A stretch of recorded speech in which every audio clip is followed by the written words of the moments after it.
Hello everyone! Today I wanted to make a little chill vlog, Saturday vlog, because I have been watching a YouTube channel, Rosa Makes, that I absolutely love. You should check that out.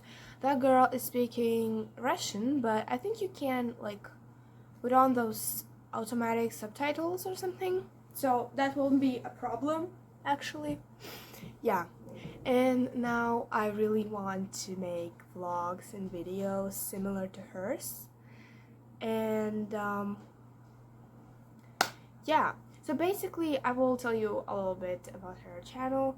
She talks about knitting and crocheting and basically reading and her life in all this cinematographic way, which I absolutely love because I would really want to make that kind of videos, although maybe that's really not my style, but I really like watching them because they're really inspiring and they give me this sense of comfort. So I am super excited to also start making videos and be the comforting person for someone. I hope I am, but if I'm not, then at least I am comforting to myself, okay? So right now I started a new knitting project, which is actually a continuing of my another project, which is this sock. The pattern is free on Ravelry. I don't remember the author, I'm super sorry, but the pattern is Hermione's Everyday Socks. I will link the pattern down below in the description box if I remember. If I don't, then remind me in the comments and I will do. But yeah, these socks are super pretty. I knit them in this really nice pink yarn, which actually is like Barbie pink or baby pink, but like a little bit brighter, I would say. So yeah, that's a really pretty sock, and I love the heel of it, which is like this. It looks like a honeycomb stitch a little bit. And then I love the heel like turn, which is like a triangular shape, which I don't know how to make myself, so I read that off patterns and it always turns out great and the fit is perfect. I love the toe, which is like this with decreases on both sides and not like on like you knit them on 4 needles like I do, or circular needles, but you still make 2 decreases.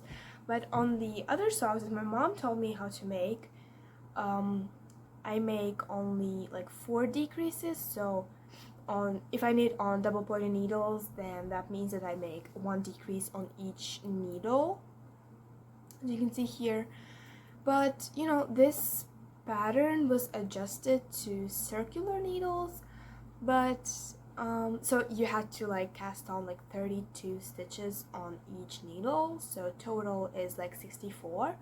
But I divided that 64 total amount of stitches by 4, so I have stitches on my 4 needles, which is 16 stitches on each needle. Of course, you can read everything on a pattern. The pattern is perfectly written, so don't be scared. And if you are a beginner, then maybe the toe, no, not the toe, but maybe the heel will be a little bit complicated. But if you are like a slow knitter and you really dive in deeply into those details, then it's going to be alright, because as I said, pattern is really well written. Yeah. And right now I am knitting my sock while talking, I guess. I hope that will make like a good podcast. I'm not sure, but hopefully. Yeah. So on this sock I knit, unfortunately, two rows of ribbing more than on the other sock because you had to, in the pattern it says that you have to knit 20 rows of ribbing one by one. On the first sock, I don't know how, but I knit only 18 rows, but on this sock I actually followed the rules and I knit 20. So I will knit like one pattern repeat of this like texture work, I guess, less. So yeah, so I need to make, instead of 18 pattern repeats, I will make only 17. Right now I am working on my 16th, I guess, because I had because I had 2 pattern repeats left, so that makes it 2. Yeah, this week was very stressful because I had my exam, which is like diagnostical exam, I guess. I don't know how do you really call it in English, but it's basically like an exam to test students' abilities on specific subjects, and it's called like monitoring or something. So it's basically just work for statistics in the country. So we had it yesterday, and the subjects there were chemistry, so basically like nature studies, so which is physics, biology, geography, chemistry.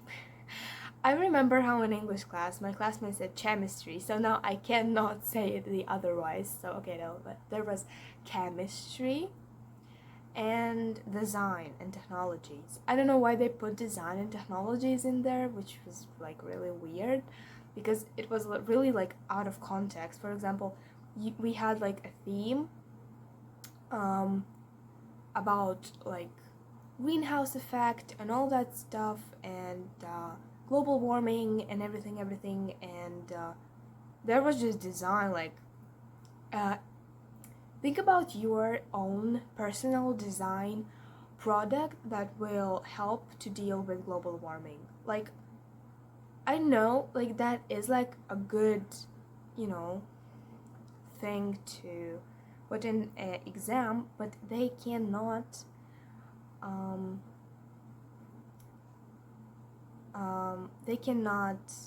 later, like I forgot that word. They cannot market objectively, I guess, because everyone has their own opinions, like maybe that would work or maybe that would not work. So you cannot just give or not give me 6 points of something I'm not even sure of. Like, I thought of it like 10 minutes of that project, and like I have never had anything in mind that was like any similar to something like that. So I don't know, I think it's just a really weird exam, but I'm not really stressed about it because I know that it's going to be good. Like, I have 70% guaranteed, like 100% I have them. Like 70% is totally guaranteed that I have them, okay? I think I actually have to move my camera a little bit. Okay, so another location, so I have like a really comfortable sit on the sofa, and you have a really comfortable look at what I'm knitting and how I'm knitting. So yeah, so this week was stressed out. I had tests, I had everything possible you can have on 1 week, because, well, in 2 weeks I have the last moment like of school, if you can call it like that, and then I have my exams on 13th of May, which is the first exam, which I think is Latvian. Yeah, is Latvian speaking part, and then we have English, and then we have math on 28th of May, and on 25th of June I will have my prom. which is crazy because I have never thought that I will be that, like American girl to have like a prom. But I think that's going to be really fun. I already have my outfit, which isn't going to be the basic outfit like the silk slip-on dress that everyone's going to have. I will have pants. And that outfit is going to be really like Vivienne Westwood inspired, I think. Like, I think it's Vivienne Westwood inspired, but maybe it's not. Well, it's just very artsy, and you have to think out of the box if you want to do something. Yeah. Oh no, actually, my prom outfit, I just remember that I have like the last moments outfit, and I have the prom outfit, and my prom outfit will be a little bit like basic but with a style, so I guess it's going to be really pretty. And I chose that outfit with my mom, and my mom is an expert in fashion and in everything. So if you want to do something, you just have to ask my mom, and she will know everything. I love you, Mom. Yeah. So this is how my sock looks right now. It's like the leg part that you put like on the top. So I knit the sock from top to the bottom. But I would really love to try out how to knit from bottom to up socks. But I know that you have to like do the toe like really weirdly, and you have like a specific cast on. And actually, I'm so scary to do like sock from bottom up. Although I know it's better than doing it from top to bottom, because you can adjust the length of the leg. But I don't know, I think it's still like really weird. I think it feels weird. And also, I got the center pole of this cake because like it has like oh my god. In the previous sock, I did the outer pole because I didn't know I could do a center pole. But then I discovered that in cakes you actually can do, and you are supposed to do, a center pole. So I just risked my life and I did a center pole, and it turned out great because right now, as you can see, I am knitting and nothing is tangled, which is great, which is amazing, and I am super happy about it. Yeah. So this pattern was actually like on the first sock. It was a little bit hard to get for me because I am like a beginner knitter. I wouldn't say I am professional knitter because I don't know a lot of things. Although I know more things than a lot of other people that knit do. So that makes me feel a little bit better. Not like a total beginner, but most of the things I learn by myself. Like, no one teaches me that. And yeah, so I'm basically a self-taught knitter. Because although my mom knows how to knit and she knows how to crochet and she taught me the basics, she doesn't get how to do the raglan crochet or raglan knitting, which I get, and like I try to tell her how to do that, but I can't really explain it that good, so maybe that's like a little bit my fault. But it just shows that everyone has different knowledge, and sometimes you cannot pass your knowledge to other person because they just don't get it, or you cannot explain that good, which I think is in my case because I don't know how to explain a lot of different things. Because if someone explains something to me and they show it visually, if I do not understand the words, I understand how to do it by seeing how they do it. For example, if I have like a tutorial in Spanish and I don't speak Spanish and the subtitles also are off, like I don't have the access to subtitles, then I will still understand what that person is showing, what that person is doing, because I just look at their hands and I look at what they're doing, and then I'm like, oh, okay, so I can repeat just after them, and that's gonna be alright. And yeah, that's how I learned actually crochet and knitting, because my English wasn't very good a couple of years ago, because I was like in 6th or 7th grade. But I learned crocheting and I found so many crochet ideas on Pinterest and on YouTube in English. But my English wasn't good. I just knew the word crochet, and then I looked up like a lot of tutorials and I was like following them, and then I saw that, oh, this is a single crochet, oh, this is a double crochet, oh, this action is called like this and this action is called like this. And that just made so much sense to me, and that's like partially how I learned English, which I think is weird, but it's also really fun that you can learn English in so many different, no, not only English, but different languages in so many different ways, because not only reading books and listening to podcasts is the way to learn a language. Maybe you can connect it to a hobby or whatever you like.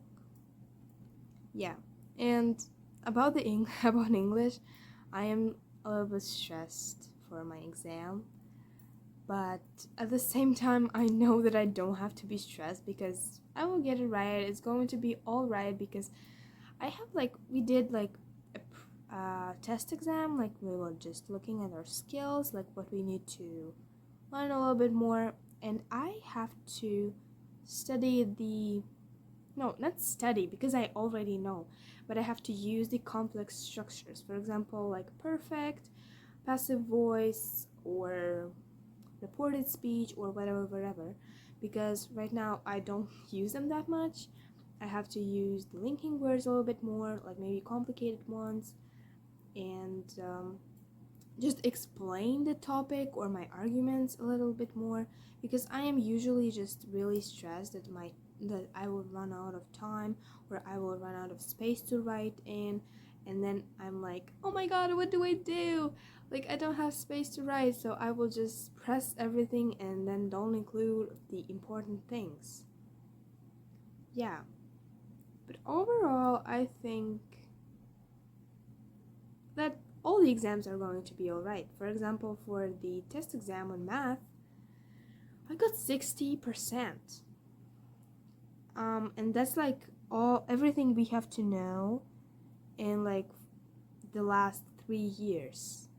And like the 7th grade, really just, no, it wasn't it. Like we had like 3 teachers changed, and the first 2 didn't even like teach that good. So my grades were really low, although I cheated on almost all my tests just to get a good grade, although I actually did not understand anything. And I had to ask my dad, and he doesn't also explain that good. Yeah, and I always feel like really stressed when he tells me something, like helps me in math or anything, because I know that he maybe does not like remember how he studied that in school, and then he remembers, and then he thinks that, oh, it's a basic knowledge and everyone should know that. But when I do not understand a topic, then he gets like really frustrated, and yeah, that's not a really fun experience, I will tell you.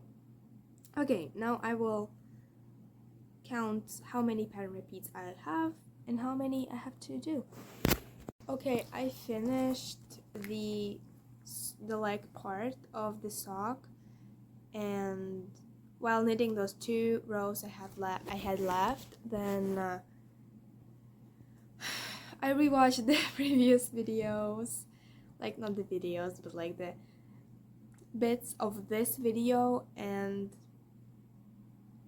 I would really say that, in my opinion, I am a really, from my point of view, I am very active and maybe loud person, but when I look at myself from the other side, for example, like from my videos, then I understand that I am actually a really calm person, And me speaking right now, I think I am speaking really fast and really loud and really super super excited and everything, but actually I'm not.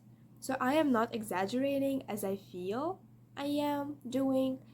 So everything is like fine. And I don't know why I always feel like I'm weird. Okay. So I am a little bit weird. So I don't have my patterns on my computer or printed out. I don't have them printed out. I write them by hand. You see, I write them by hand. Like genuinely. Like I am not over exaggerating. I find patterns that I like, and then I just write them. Also, I wrote here. This is like I want to knit Tuva Sandok Babe socks, but that is a pattern you have to purchase. And as you know, I don't have the money to spend on patterns, and I am a little bit I am not a little bit ready to spend on like patterns, my money.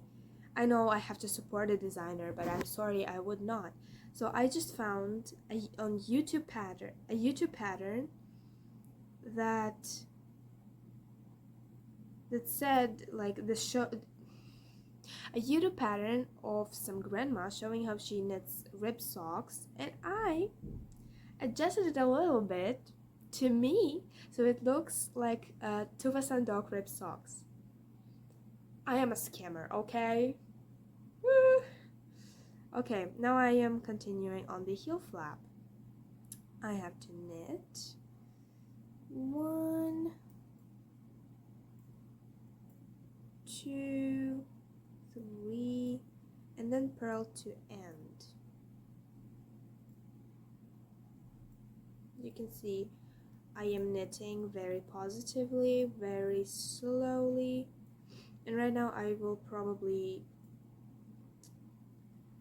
knit the heel on like 1 needle, so I will have 3 needles total on my sock. Okay, so this needle is going to be the excess needle, or I will change it later because I don't like this pointy needle. Like all of the needles are like this, they are normal, but this one is extra pointy and I don't even understand why is it like that. Every needle is like really dark and this one is like shiny, like brand new. I don't understand how that works. Okay. Oh, I forgot that I have like still on this. I don't like about knitting, what I don't like about knitting heels is that you have to purl, but I don't like purling. It feels just really weird. So, yeah. Oh my god. Knitting heels is actually boring because you have to think a lot, and I don't like thinking. I don't like heel thinking. I like heel turns. Those are really interesting because you have to decrease, although they are stressful because you have to decrease. And that is not like really nice. So yeah, I finished the first row of heel. And now we will be continuing on knitting the next row. And then I will probably see you when I knit the heel flap.